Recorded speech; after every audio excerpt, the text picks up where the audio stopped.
Ang kahugot nating si Aiza na siyang may-ari ng kwentong ito ay nanghingi ng sign sa Panginoon na, well, hindi ito kagaya ng sign noon na napapanood nyo sa mga teleserye o mga pelikula na sana may makita kong rainbow o kaya flock of birds, doves, all white o kaya ay falling star. Hindi ganong sign ang hiningi niya. Napansin nyo? Okay, mapapansin nyo later on. Ang hiningi niyang sign ay ganito. Kapag ang lalaking ito ay nabuntis siya at inalok siya ng kasal, yun na ang dawan. See? Iba, hindi ba? Because this is a true story. Totoong masakit na kwento ng buhay. Ibinigay ni Lord yung mga sign na yun sa kanya, kaya't inisip niyang yun na nga yung dawan. Kaya lang, ang tanong ay bakit ganito ang title ng kwentong ito, na ang tema ay parang willing na siyang manghingi ng patawad o forgiveness habang buhay. Bakit ganon? Para malaman natin at maging malinaw ang lahat, pakinggan ang kwento ng kahugot nating si Aiza at ng Kahugot TV, the Kahugot YouTube channel.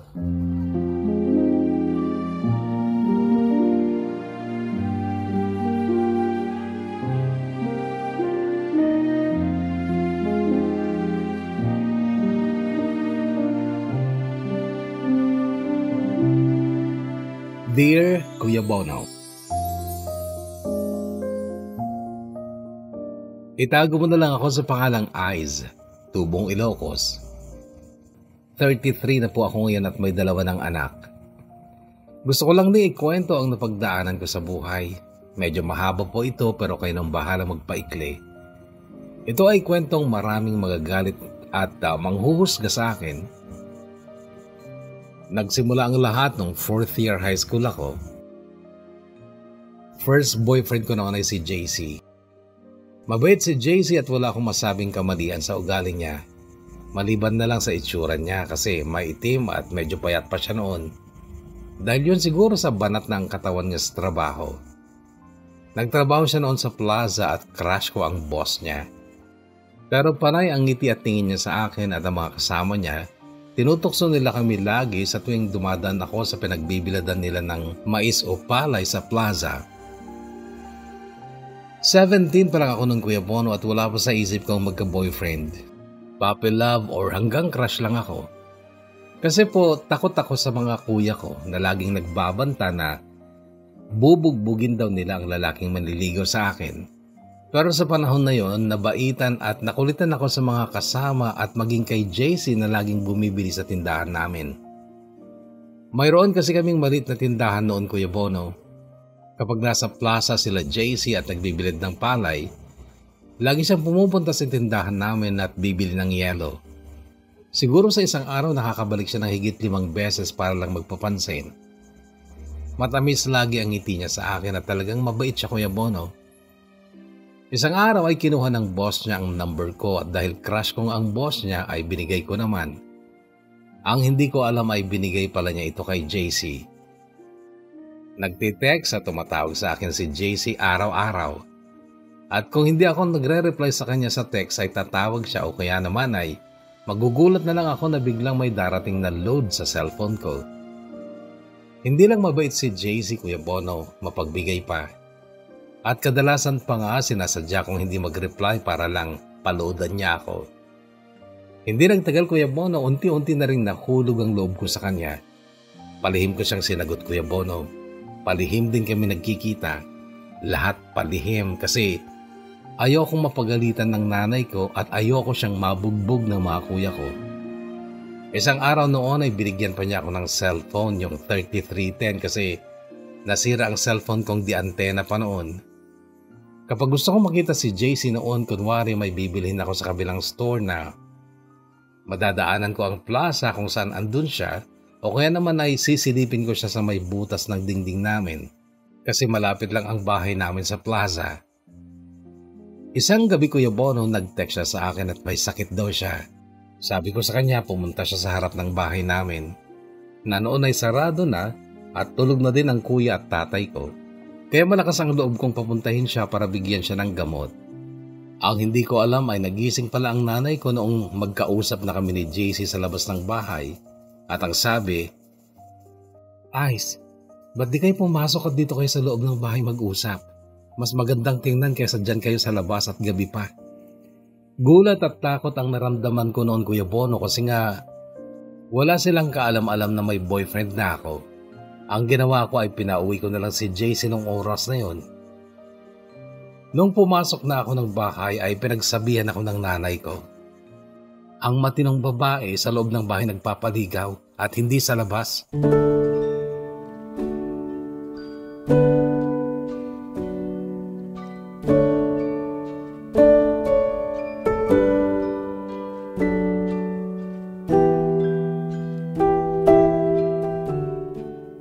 Nagtagal kami ni JC, Kuya Bono, hanggang sa isang araw niyaya niya akong mamasyal sa lugar nila. Sabi ko, sige, pero uwi din tayo agad ha. Hindi kasi ako nagpaalam noon, Kuya Bono. Pumayag ako pero hindi natuloy dahil ang sabi niya, pag namasyal tayo sa amin, hindi na kita ibabalik kasi mag-aasawa na tayo. Sa kaba at takot ko, Kuya Bono, nakipaghiwalay ako sa kanya. Hiwalay na tayo. Hindi na kita mahal. May mahal na akong iba. Ang totoo, Kuya Bono, mahal ko siya at wala akong iba. Pero mas nanaig ang takot ko na baka pag hindi ko siya hiniwalayan ay makakapag-asawa ako ng hindi oras. Or worse, magulpi siya ng mga kuya ko nang wala sa oras. Yun ang unang heartbreak ko, Kuya Bono. Iniwasan ko si JC, Kuya Bono, kahit labag at masakit sa damdamin ko. Hindi pa ako handa sa pag-aasawa nung panahon na yon at marami pa akong pangarap, Kuya Bono. May sakit ang nanay ko noon, mahina at labas-pasok sa ospital. May diabetes kasi siya at hindi kompleto sa gamot kaya laging nanghihina. Ako ang bunso sa 5 magkakapatid kaya ako ang laging nauutusan na magbantay sa nanay ko. Ako ang palaging kasama ng nanay ko saan man siya magpunta. Minsan pag pumupunta kami sa palengke, hindi niya namamalayan na nakaihin na siya sa salawal niya o kaya nahulog na ang dumi niya sa sahig. Ganon na kalala ang sakit ng nanay ko noon, Kuya Bono. Naranasan ko din pong makipag-away sa konduktor ng bus noong nagbiyahe kami papuntang Batangas para makilamay sa panganay na kapatid ni nanay. Hindi siya pinayagan ni tatay noon pero pinilit niya ang gusto niya. At dahil ako ang bunso, ako ang inatasan ng mga kapatid ko na sumama kay nanay. Pauwi na kami ng Ilocos nung napuno ang diaper ni nanay at hindi pa nakakarating ang bus sa bus stop. Nung makarating sa bus stop at sasamahan ko si nanay na magpalit ng kanyang diaper, bigla ulit may nahulog sa diaper ni nanay dahilan para bumaho sa loob ng bus. Nagsalita ang konduktor, ang sabi niya, ano ba naman yan? Ba't di kayo nagsabi na natatai kayo para naibaba kayo sa daan? Nagalit ako, Kuya Bono. Sinigawan ko ang konduktor pati mga pasaherong nakisawsaw. Sabi ko, pasensya na po kayo, Kuya. May sakit kasi ang nanay ko at hindi niya namamalayan na nakakatae o naiihi siya. Sana lang di niyo maranasan na maging ganito balang araw. Tsaka wag po kayong mag-alala. Lilinisan ko po yung mga nalaglag. Sabi ko sabay baba ng bus na may luhang tumutulo sa pisngi ko, Kuya Bono. Minsan pa ay nagkasabay kami na na-confine sa ospital at nakita kami ni JC doon. Hindi siya lumapit, Kuya Bono, dahil na rin siguro sa paghihiwalay namin.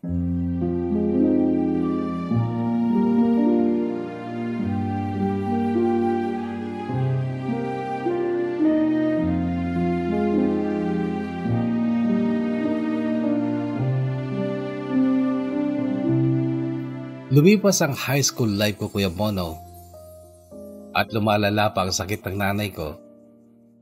Nagdesisyon akong lumuwas ng Maynila para makatulong kahit papano sa pamilya ko at sa pagpapagamot sa nanay ko. Pero bago ako lumuwas ng Maynila, isang kataga ang iniwan ng nanay ko sa akin, Kuya Bono, na hanggang ngayon ay dala-dala ko. At sa tuwing naalala ko ay hindi ko mapigilan ng lumuha. Ayaw at hindi ako pinayagan ng nanay ko na magtrabaho, Kuya Bono, kasi daw bata pa ako. Mag-18 pa lang ako noon at hindi na daw siya magtatagal sa mundo kaya kung pwede ay bantayan ko na lang daw siya.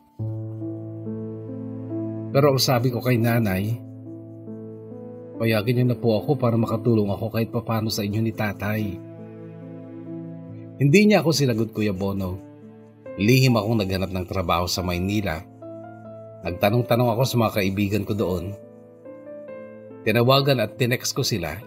At isang araw ay may kumuha sa akin, Kuya Bono, taga Ilocos din, pero may bahay sila sa Maynila at may paresan sila. Sinunggaban ko ang pagkakataon ko, Kuya Bono. Pumayag ako na mamasukan at nung may petsa na ang alis ko, noon pala ako nagpaalam sa nanay ko. At nung araw na yun, Kuya Bono, ay pinayagan niya ako sabay sabing, "Anak, alam kong pagod ka na sa pag-aalaga sa akin kaya pinapayagan na kitang magtrabaho." Anya kasabay ng pagluha. "Nay, para sa inyo din naman po ang pag-alis ko. At hindi pa ako mapapagod na alagaan ka. Gusto ko lang pong tumulong para makabili ka po ng mga kumpletong gamot mo." Sabi ko sabay iyakap sa nanay ko. Ito ang katagang hindi ko makakalimutan, Kuya Bono. "Anak, lumuwas ka. Magtrabaho, mag-ipon.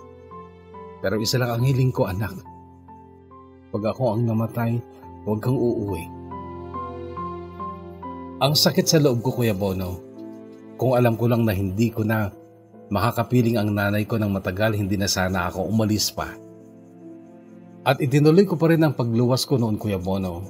March 2000 noong lumuwas ako para magkatulong at naging cashier sa paresan ng amo ko, Kuya Bono. Nangailangan ulit ang amo ko ng ilang katulong at magiging stay-in sa paresan kaya nirekomenda ko noon ang isa ko pang batch at ang ate kong si Mary. Si Ate Mary ang pinaka-close kong kapatid, Kuya Bono. Noong panahon na yon ay may anak na rin siya pero hiwalay sa asawa. At namuhay kasi na parang happy-go-lucky. Magkasama sa bahay sila nanay, tatay, kuya at Ate Mary. At masasabi kong sakit ng ulo si Ate Mary kasi hindi lang isa o dalawang lalaki ang pinaglaruan ni ate kundi 3 pa. Kaya niyaya ko siya sa pinagtrabahuan ko para mailayo ko siya sa maling gawain niya, Kuya Bono. At para mabawasan ang sama ng loob ni nanay sa ate ko. Nagsama nga kami ni Ate Mary sa paresan, Kuya Bono. Naging jowa niya ang tomboy na caretaker ng paresan at dorm. Ang paresan kasi na pinagtrabahuan namin ng ate ko, Kuya Bono, ay may 2nd floor. Yun ang dorm na pagmamayari din po ng amo namin. Lumipas ang ilang buwan, Kuya Bono, ay maayos at naging maganda ang takbo ng bawat araw.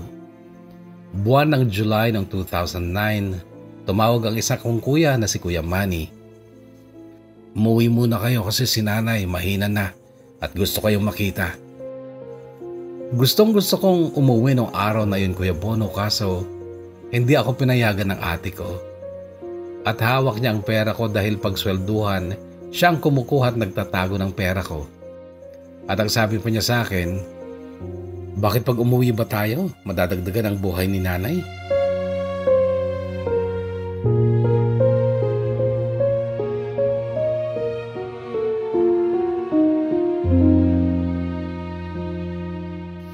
Wala akong nagawa, Kuya Bono.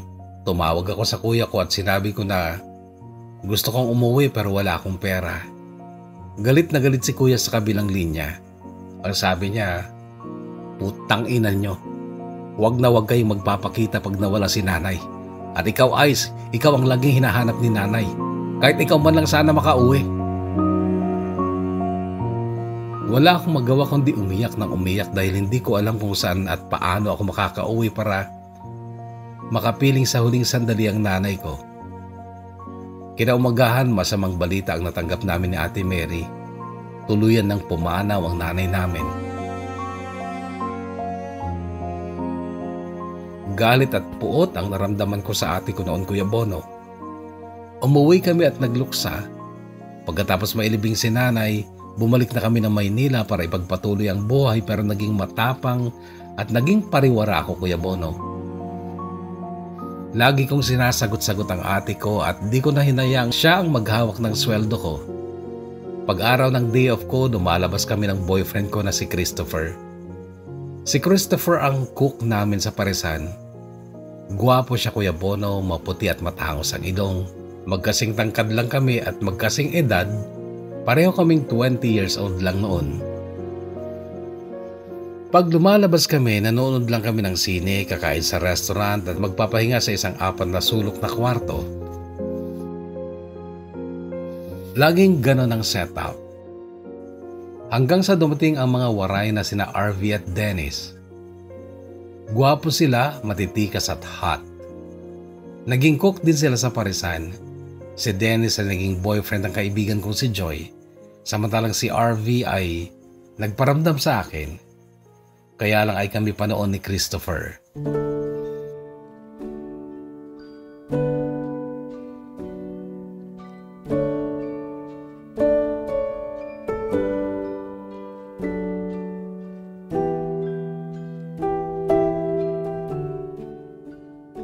Isang gabi, day off namin pareho ni Joy. Nagyaya sila na mag-Paddy's Point. Inuman, sayawan, ang akala ko 3 lang kami. Hindi ko akalain na isasama nila si RV. Doon ko nakilala si RV ng lubusan. Naging kami kahit na kami pa ni Christopher. Lihim ko silang pinagsabay. Hanggang sa isang gabi, nagpunta si RV sa Parisan. Off niya noon at ka-out ko naman sa trabaho. Nagkita kami sa likod ng dorm. Doon kasi ang tulugan naming stay-in. Nagkwentuhan kami at bigla akong hinalikan ni RV na sakto namang pagdaan ni Christopher at nakita ang ginawa ni RV. Noon ay walang sinabi si Christopher, walang reaksyon. Kinaumagahan tinangka kong kausapin siya, magpaliwanag sana ako pero naka-out na siya nung mag-in ako sa Parisan. Wala kaming break-up ni Christopher, Kuya Bono. Isang gabi, nagulantang na lang ako nang makita kong may kasama si Christopher na nag-dine-in sa Parisan. Masaya sila at parang nang-iinis pa. Siguro nga, karma ko na din yon, Kuya Bono, dahil sa kagagahan ko. Nag-iwasan kami sa trabaho ni Christopher dahil sa nangyari, Kuya Bono. Ako sa kahalang, siya naman nasa kusina at hindi lumalabas. Kapag day off ko, Kuya Bono, lagi akong nagpupunta sa bar kung saan ako lagi nagpapakalasing. Kasama sina Joy at ang boyfriend niya. Uuwi kami madaling araw na. Ilang buwan akong ganon, naging lasengga. Hanggang sa napagdesisyonan kong umuwi na lang sa Ilocos, magbagong buhay. Kaya lang ay hindi rin yun nangyari. Nakilala ko kasi si Ate Baby. Babae siya ng Kuya Manny ko. Kasal na ang Kuya Manny ko noon ng halos 5 taon pero hindi sila magkaanak ng asawa niya kaya siguro nagawa niyang mambabae. Ako ang tumutulong or ako ang kakutsaba niya pag ganong nakikipagkita siya kay Ate Baby. Isang araw nagtanong sa akin ang hipag ko, Ice, alam mo ba kung nasaan ang kuya mo? Hindi ate, wala po ba siya sa bahay? Wala. May babae ang kuya mo, Ice. May nakakita sa kanila sa isang bar sa bayan. Baka naman nagkamali ka lang ate. Hindi. Ramdam kong meron. Wala lang kasi akong ebidensya. Nakonsensya ako nun, Kuya Bono. Gusto kong isumbong ang kuya ko pero ang nasa isip ko, paano kung maghiwalay sila? Kaya pinagtakpan ko na lang ang kuya ko. Hanggang sa nalaman din ng hipag ko na kasabot ako sa kagaguhan ng kuya ko. Sabi sa akin ng hipag ko, Ice, bakit mo nagawang pagtakpan ng kuya mo? Ate, kuya ko siya, hipag lang kita. Kung saan magiging masaya ang kuya ko, doon ko siya susuportahan. Umiyak noon ang hipag ko nang sabi niya, sana, balang araw hindi mo maranasan ang naranasan ko ngayon, Ice.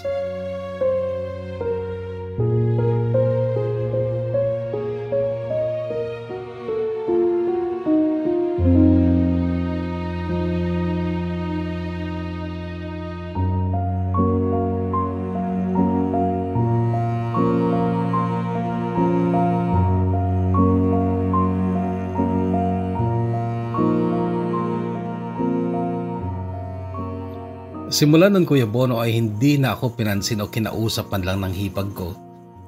Naging close kami ni Ate Baby, ang babae ng kuya ko. Pinakilala niya ako sa kapatid niyang si Alex. Si Alex ang pangatlo kong naging boyfriend. Makisig at maputi siya, Kuya Bono, pero habang tumatagal ang aming relasyon ay may napapansin ako sa kanya na kakaiba. Pag nasa bahay nila ako, hindi siya nagtatagal at mas gusto niyang kasama ang mga lalaki niyang kaibigan.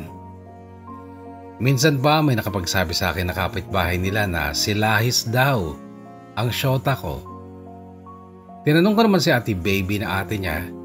Ang sagot niya sa akin, "Bakit hanggang ngayon ba wala pang nangyayari sa inyo? Ba't di mo alamin sa sarili mo?" Noon ko naman napagtanto na lagi kaming magkatabi sa pagtulog ni Alex pag nasa bahay nila ako kasi noon ay nagsasama na sila Kuya Manny at Ate Baby kaya lagi ako nakikitulog doon. At noon ko nga napansin na hanggang yakap lang siya sa akin at madalang din niya akong halikan. Noon ako gumawa ng kabulastugan dahil gusto kong malaman kung lalaki ba talaga ang boyfriend ko or binabae. Saktong may nag-birthday na kaibigan ni Alex, niyaya kaming mag-inuman at magkahiwalay ang table ng lalaki sa babae. Si Alex ay syempre nakiharap sa mga lalaki at ako naman iniwan niya sa kaibigan niya, sabay sabing, "Baby ka, huwag ka masyadong magpakalasing ha."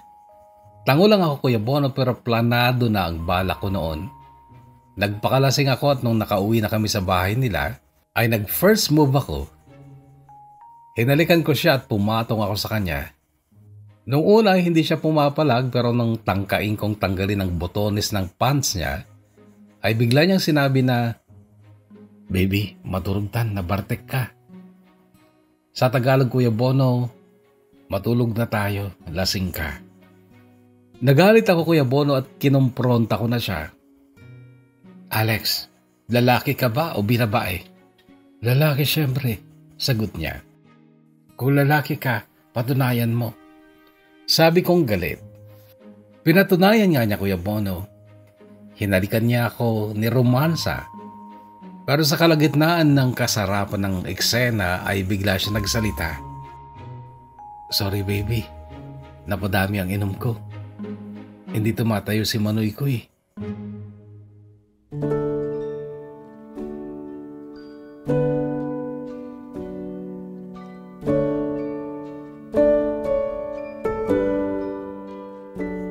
Noon ako nadismaya at napatunayan kong totoo ang sabi-sabi na half-half ang boyfriend ko. Noon ay umiiwas na ako at hindi na ako masyadong nagpupunta sa bahay nila. Naging tambay ako ng ilang buwan, Kuya Bono. Para akong paniki. Nasa loob ng bahay maghapon at lalabas ng gabi. Nataon kasi noon na fiesta sa bayan. Maraming pasyalan at karnival. Isang gabi ay niyaya ako ni Kim na manood ng Battle of the Band sa bayan. Sabi ko naman, sakto kasi may ka-eyeball ako. Sabay tawa. Noong gabing yun, Kuya Bono, nagkita nga kami ng textmate ko. Nagkwentuhan, nagmeryenda at niyaya niya ako sa bahay nila. Noon ko naranasan yung sinasabi nilang one night stand. Kasi Kuya Bono, pagkatapos noon ay wala na kaming komunikasyon pa. Tinigil ko na siyang ka-text. Laging ganoon ang buhay ko noon simula nung umuwi ako galing ng Maynila. Para akong isang bilanggo na nakalaya sa kulungan. Tulog sa umaga, gala sa gabi. Inom dito, inom doon.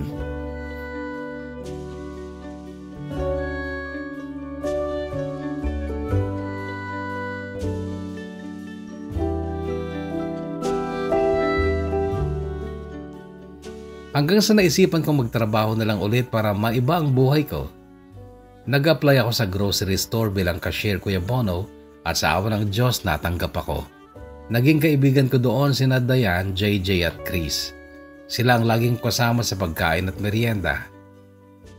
Si Dayan at JJ ay magkasintahan at si Chris may girlfriend pero hindi sila okay. Pumorma sa akin si Chris noon at sinagot ko siya. Naging kami ni Chris na kaming apat lang ang nakakaalam. Pag walang pasok kinaumagahan or day off kinaumagahan, pupunta kami sa bahay nila JJ at magiinuman at laging may nangyayari sa amin ni Chris. 5 months na kami nung sabihin ng grocery kung sino-sino ang mga mae-endo. Sa kasabaang palad, Kuya Bono, ay isa ako sa mga mae-endo. Tinanong ako ni Chris kung anong plano ko, kung saan ako magtatrabaho. Ang sabi ko ay hindi ko alam, siguro magtatambay muna ako. Mag-asawa na lang kaya tayo. Biglang sabi niya, kala mo naman sure to?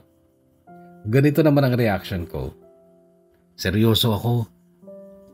Kung gusto mo, huwag na tayong pumasok ngayon para mamanhikan na kami mamayang gabi.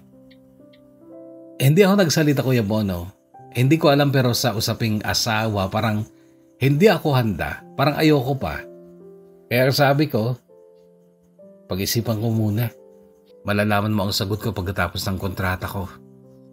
Pero hindi pa matatapos ang endo ko, Kuya Bono, nakita ko si Chris na kasama ang totoo at matagal niya ng girlfriend. At usap-usapan sa grocery na ikakasal na daw sila. Hindi ko na nahintay sumapit ang endo ko, Kuya Bono. Hindi na ako pumasok at kinagabihan ay umattend ako sa party sa bahay nila JJ. Inuman ulit at nagpakalasing ako. Nang biglang may humila sa buhok ko at kinaladkad ako palabas ng bahay nila JJ.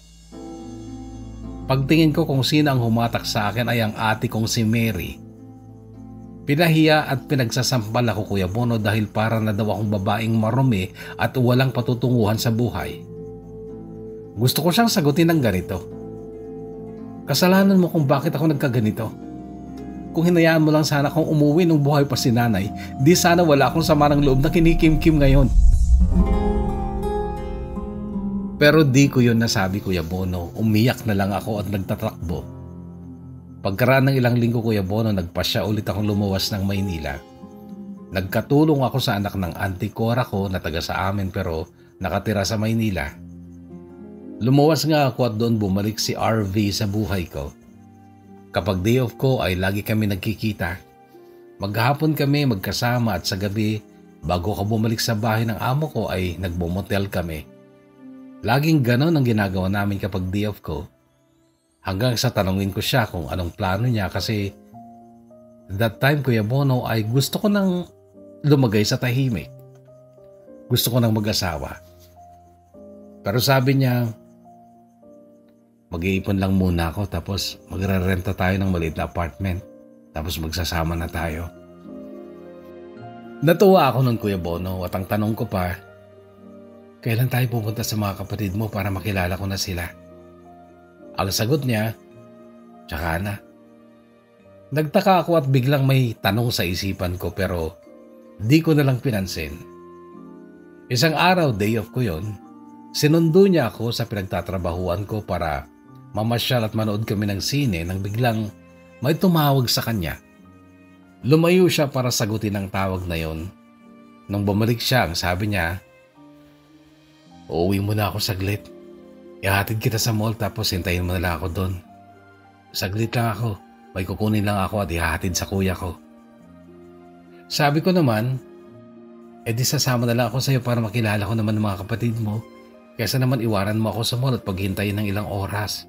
Ay, naku, hindi pwede. Magagalit ang mga kapatid ko lalo pat hindi ako nakapagpaalam na isasama kita. Doon na talaga ako nagtaka at kinutuban, Kuya Bono. May something at mayroon siyang hindi sinasabi sa akin. Ang ginawa ko, tinawagan ko si Joy. Tinanong ko siya kung nagkikita pa ba sina Dennis at RV. That time, Kuya Bono, mag-asawa na sila Joy at Dennis at may isa na silang anak. Kaya si Joy ang tinawagan ko at pinagtanungan. Joy, kumusta na? Okay naman, awa ng Diyos. Ikaw, kumusta na? Wala ka bang asawa? Wala pa. Eto, nandito ulit ako sa Maynila, nagtatrabaho. O talaga? Dalaw ko naman minsan dito. Oo, next time, pag off ko. Nga pala, Joy, kumusta na si RV? Ano balita sa kanya? Pagkukunwari kong tanong. At ang sagot sa akin ni Joy, may asawa na rin at may isang anak.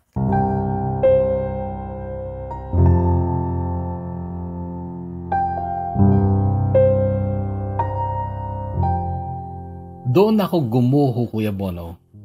Mahal na mahal ko si RV pero ayokong maging kabit. Dahil doon ay iniwasan ko rin si RV kahit masakit.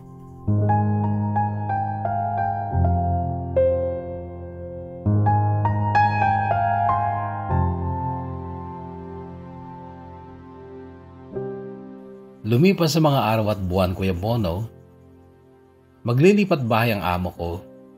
Uuwi na ng Ilocos for good. Sabi ko sa sarili ko noon, uuwi na din ako. Saktong tumawag si Ate Mary, may binigay na number. Kaninong number to? Tawagan mo or i-text mo para malaman mo, sabi niya. Pero hindi ko sinave at di ko pinansin, Kuya Bono. Isang araw may nag-text sa akin nangungumusta, si JC.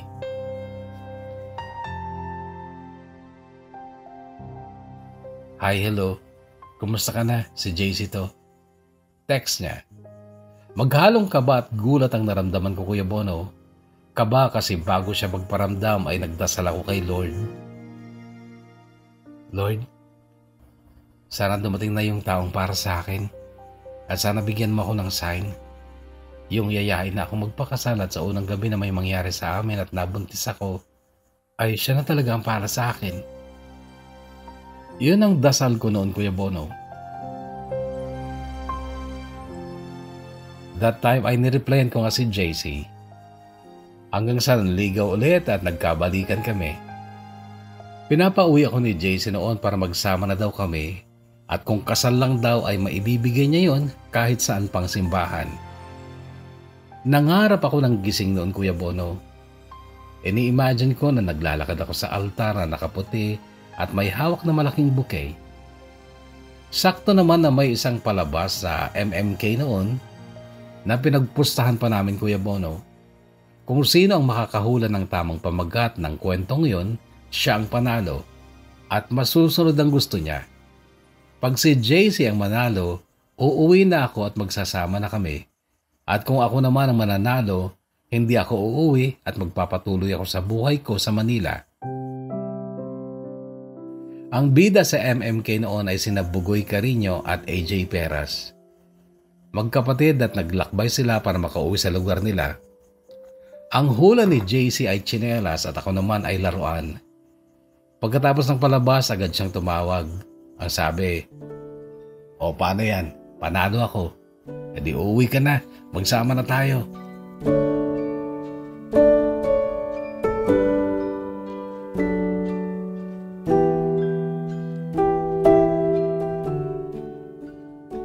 Umuwi nga ako, Kuya Bono, pero hindi kami kaagad nagsama. May araw na binisita niya ako sa bahay at natulog siya sa amin. Unang gabi ay hindi ako ang nakatabi ni JC kundi ang panganay naming si Ate Alice at sa sahig silang dalawa natulog. Ako naman ay sa kama katabi ko ang pamangkin kong si Lenlen. Natatawa ako sa kanya nung unang gabi niya sa bahay dahil hindi siya makatulog. Ang aga pa niyang nagising. Paggising ko ng alas 6 ay wala siya sa higaan niya. Paglabas ko ay kadarating lang niya galing sa bayan at may bitbit na plastic ng tinapay. "Anong oras ka pumunta ng bayan?" tanong ko. "Alas 4:30. Sabay ngiti. "Hindi ako makatulog eh." Dagdag pa niya. Noong araw na yun, Kuya Bono, ay pumunta kami sa tabing dagat, nagpiknik. Kasama namin ang mga kapatid ko at mga pamangkin ko. Napansin ko ang pagtahimik ni JC at ang layo ng tingin at ang lalim ng iniisip. Napansin din yun ng kuya ko. Hanggang sa nakabalik kami sa bahay at pangalawang gabi niya, kinaumagahan ay uuwi daw muna siya at magtatrabaho pero babalik din sa susunod na linggo. Pero nung gabing yun, Kuya Bono, ay may nangyari sa amin.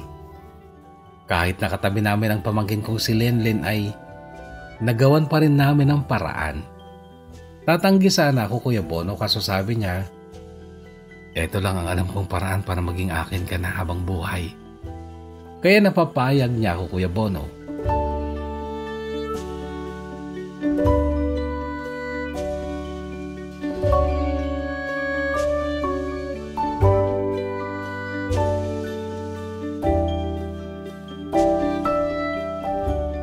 Nagdaan ang araw at linggo, hindi ko na siya makontak at hindi rin matawagan, Kuya Bono.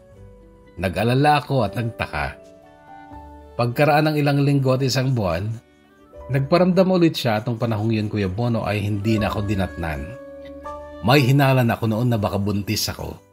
At doon ko naalala yung sign na hiningi ko kay Lord na pag binigyan ako ng lalaking para sa akin at unang beses nagtalik kami at nabuntis niya ako, ay siya na yung the one.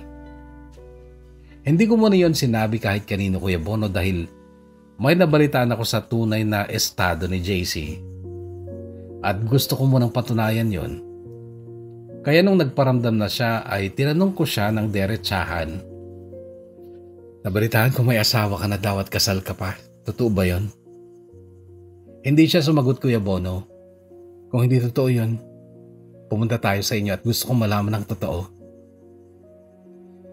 Sige, mamayang hapon, pupunta tayo sa bahay namin, sabi niya. Sinundo niya ako ng alas 5 ng hapon para pumunta sa kanila, Kuya Bono. Pero sa daan pa lang umamin na siya. B, totoong may asawa na ako. Sabi niya habang nagmamaneho ng motor. Ano pang hindi ko alam tungkol sa'yo? Sabihin mo na lahat. Baka may anak ka na. Kasal ba kayo? Sabi ko na may luha sa mata ko. Hindi siya sumagot. Nagpatuloy lang siya sa pagmamaneho. Sa isip-isip ko ng Kuya Bono, sayang mga plano ko at pangarap ko na kasal. Kasi Kuya Bono, ang ate kong panganay magaling gumawa ng invitation, bouquet, mga dekorasyon ng pangkasal at nagbe-makeup din siya sa kasal. Kumbaga wala akong poproblemahin pag kinasal ako. Kaso nga biglang lumabo ang lahat dahil sa nalaman ko pagdating namin sa bahay nila. Gabi na nung makarating kami, Kuya Bono, 10 PM na, samantalang pag nakamotor ay higit 1 oras lang ay makarating na sana kami sa kanila, kaso inaabot kami ng higit 5 oras sa daan dahil sa laging may ka-text at tinatawagan si JC sa kanila. Madilim at walang ilaw sa kanila, Kuya Bono, dahil nasa liblib or bundok pa lang bahay nila. Sa bahay nila, naghahanap pa lang ng kandila si JC nang biglang may nagsalita. Apay balasang ko ta sumursurot ka pa ilang tabarokket at da asawa ken putot nan. Sabi ng babae na medyo may edad na. Sa Tagalog, bakit ka pa sumasama sa anak ko ay may asawa at anak na yan? Hindi ako nakapagsalita, Kuya Bono, para kung pinukpok sa ulo ko o kaya yung pakiramdam ba na biglang gumuho sa harapan ko yung bahay o kastilyong itinayo ko nung marinig ko yon.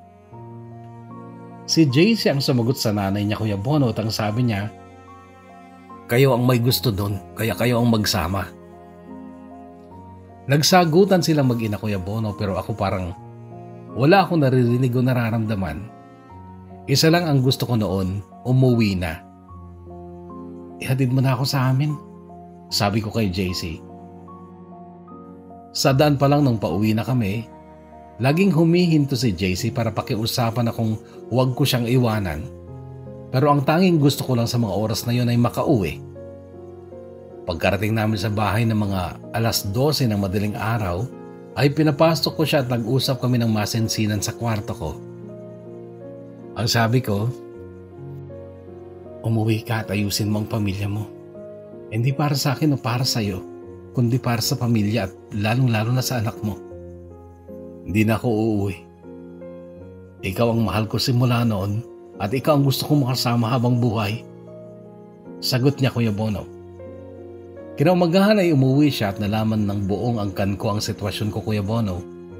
Pinapalayo nila ako at bawal nang pumunta si JC sa amin. Pero nung malaman niya na buntis ako, ay hindi niya na ako iniwan hanggang sa nanganak ako.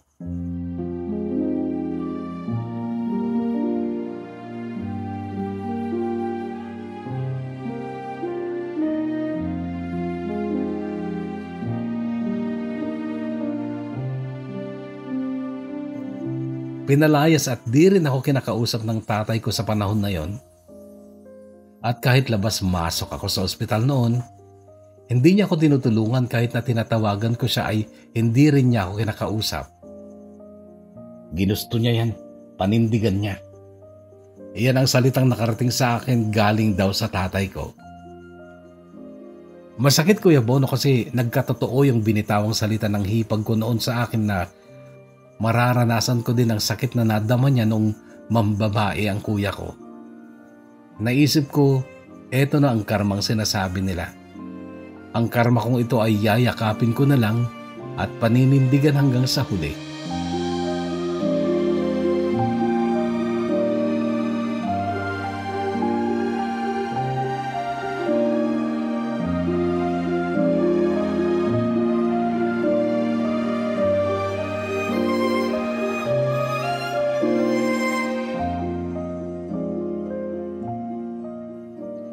Nagsama nga kami ni JC, Kuya Bono, hanggang sa nanganak ako. Hindi niya ako iniwan ni isang gabi, kahit na lagi ko siyang tinataboy kapag nag-aaway kami.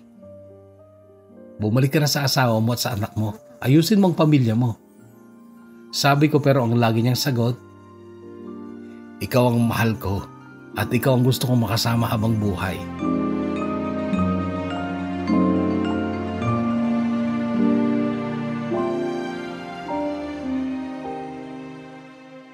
Anim na buwan na noon ang panganay namin nung naisipan kong magtrabaho sa Maynila. Kaya pinagpasyan namin na yung anak ko ay dun muna kina JC. Aalagaan ng nanay niya. Pero nasa bayan pa lang kami sa lugar nila JC ay biglang sulpot ang legal na asawa niya at nag-iskandalo. Eto bang pinagpala mo sa akin pa? Ano bang meron siya na wala ako? Ano bang kasalanan ko para ganituhin mo ako? Sadyang matindi ang pag-iyak. Imbis na sagutin siya ni JC ay umalis kami at babalik na sa aming bahay, kaso humabol siya at pilit na pinapapili si JC. Dala niya mga gamit ni JC. Pumili ka sa amin ngayon pa. Ako o siya? Umuwi ka na sa atin.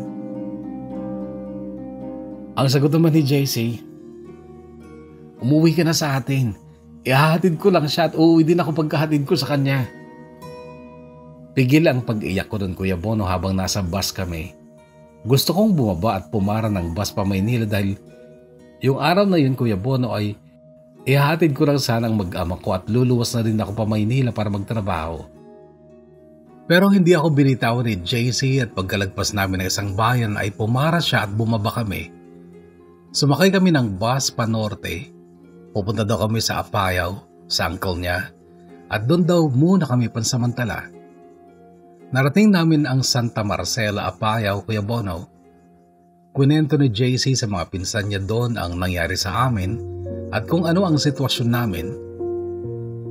Dito na lang kayo manirahan, hayaan mo siya doon. Malayo at wala siyang magagawa, sabi ng isang pinsan ni JC. Pagkalipas ng ilang linggo, Kuya Bono, tumawag ang kuya ni JC at pinapauwi kami. Harapin daw namin ang asawa ni JC dahil siya ay nagsampa na ng kaso laban sa aming dalawa. Wala kaming magawa kundi umuwi, Kuya Bono. Nakitira kami sa bahay ng ate niya at doon ay nag-isip-isip kung ano ang dapat gawin. May dumating sa amin na subpena. Ang sabi ni JC, uuwi muna ako. Haharapin ko muna siya. Babalik ako sa kanila at iatras niya ang kaso laban sa atin. Ayoko. Nandito na tayo, harapin natin. Kung kulong, edi kulong. At pagkatapos makulong, malaya na tayo makakapagpakasal. Automatic naman na mapapawalang bisa ang kasal ninyo. Sabi ko habang umiiyak. Paano ang anak natin? Sino mag-aalaga? Paano ka? Ayoko makulong ka. Sabi niya sa may yakap. Hayaan mo na nating makisama ako sa kanya pansamantala. Pero ito ang tandaan mo. Ikaw lang ang anak natin ang mahal ko.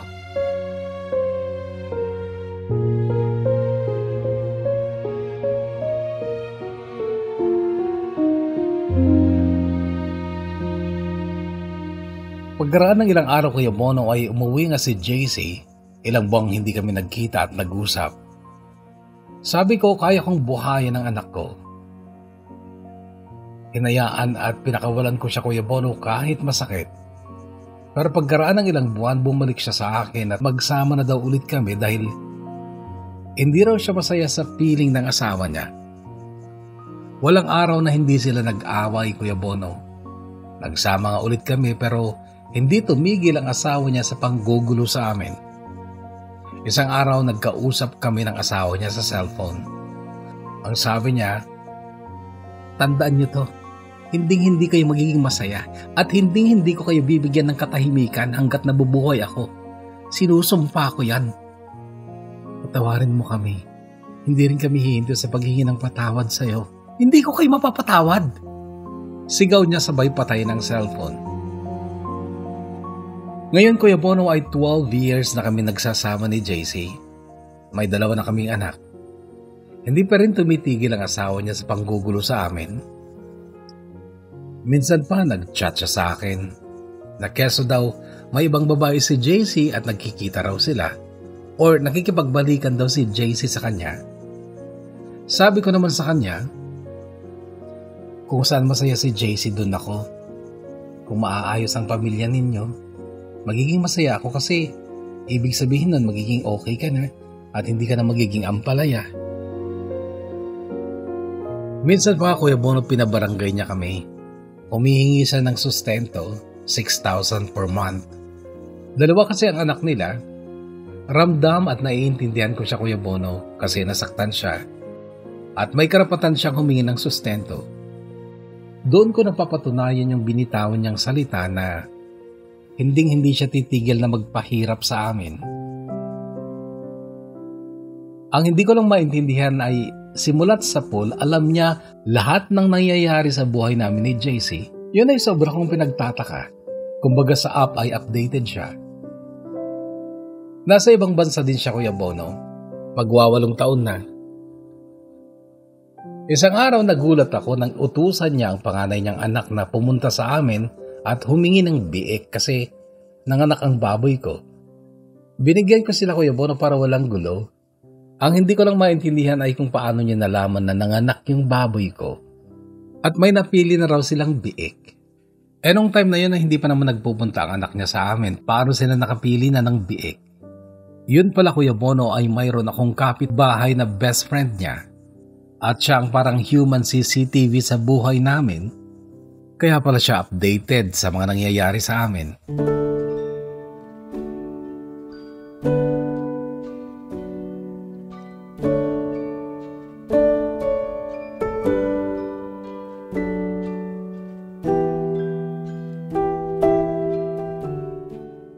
Ngayon Kuya Bono ay nandito ako sa Hong Kong.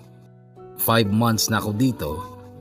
At sa tuwing may chance akong makausap ang asawa ni JC, lagi akong nagpapakumbaba at humihingi ng sorry. At hindi ako magsasawa hanggat nabubuhay ako ay magsosorry ako sa kanya. Dahil alam ko na kahit bali-baliktarin man ang mundo, ako ang nagkasala. Lubos na gumagalang at nagpapasalamat, Aiza ng Ilocos Sur.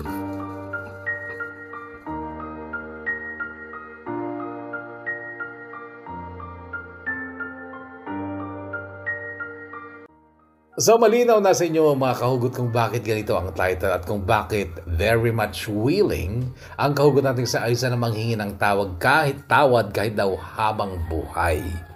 Sa mga kahugot nating naagawan ng asawa, iniwan ng mister at pumunta sa sumama sa ibang babae, I know how you feel. At nakikita din natin syempre yung sitwasyon ni nung asawa ng kasama ni Aiza, di ba? Hindi siya natin maituring na kontrabida because in the first place, parang nakakahiya nga, di ba, Aiza, na ikaw yung nagsasabi na hanggang ngayon po ay ginugulo niya kami. Hindi niya kami binibigyan ng katahimikan. Parang wala ka talagang karapatang mag-demand ng katahimikan kasi nga, at the end of your story ay sinabi mo na tinanggap mo na ikaw talaga yung mali. Kaya lang Aiza, yun ba yung solusyon doon sa problema? Na yung mindset mo ba ay talagang ganun na yung sa tuwing may pagkakataon ay hihingi ka ng tawad? So ganun na ba yun forever? Hindi mo ba naisip na itama yung mali?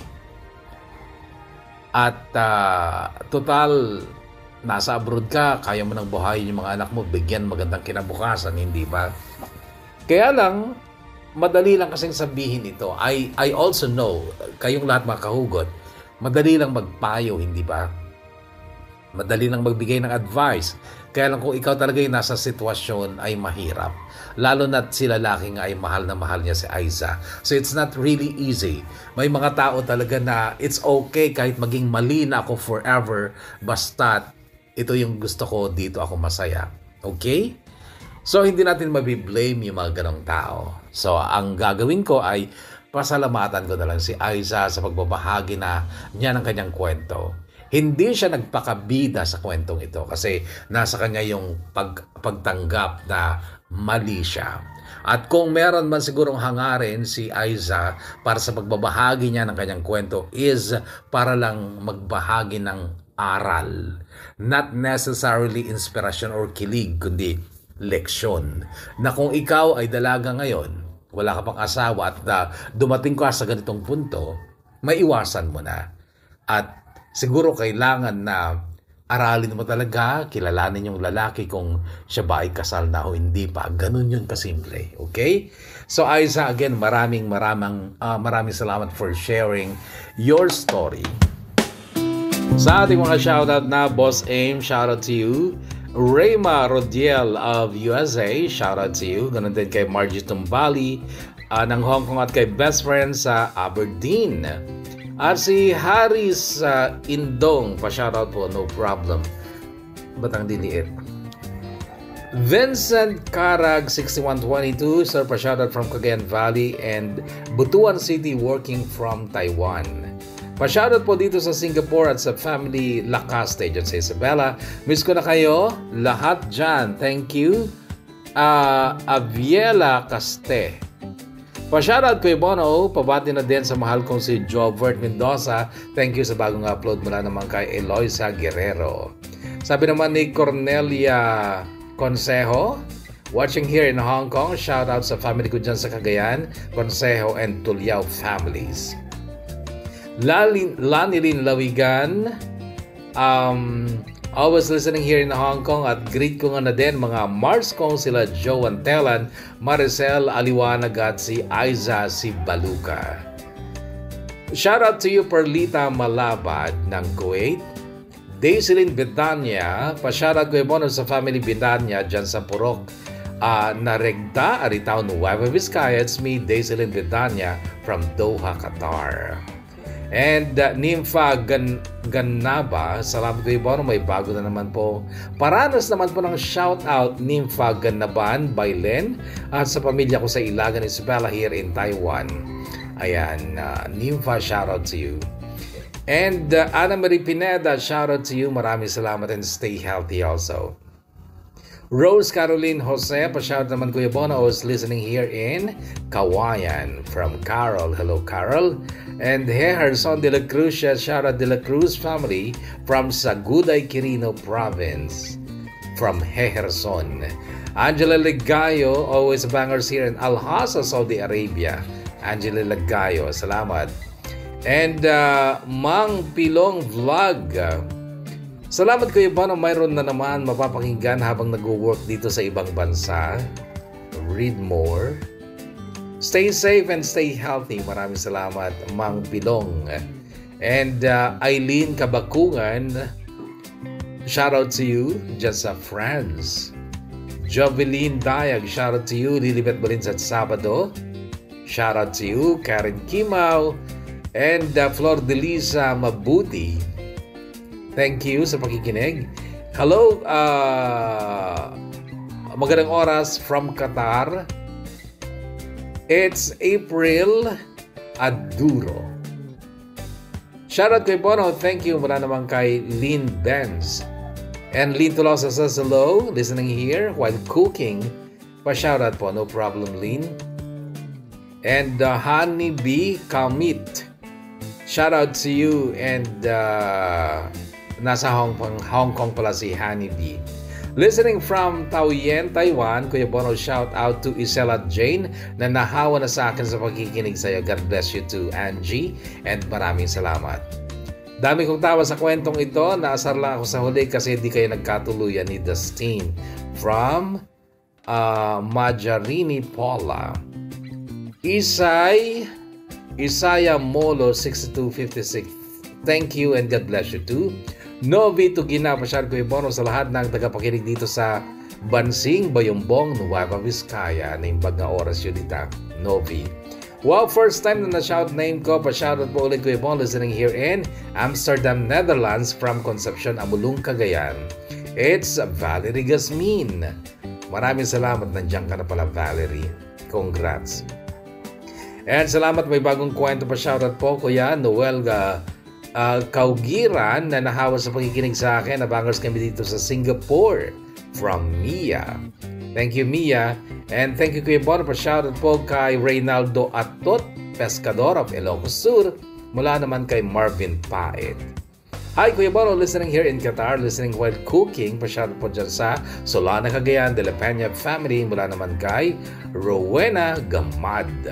And nabitin ako sa story pero maganda pa rin naman mula kay Jing Bueno. Shout out to you. Thanks for sharing your story, Marie. Napaka-cool. I love it. Mula naman kay Nance Sayan.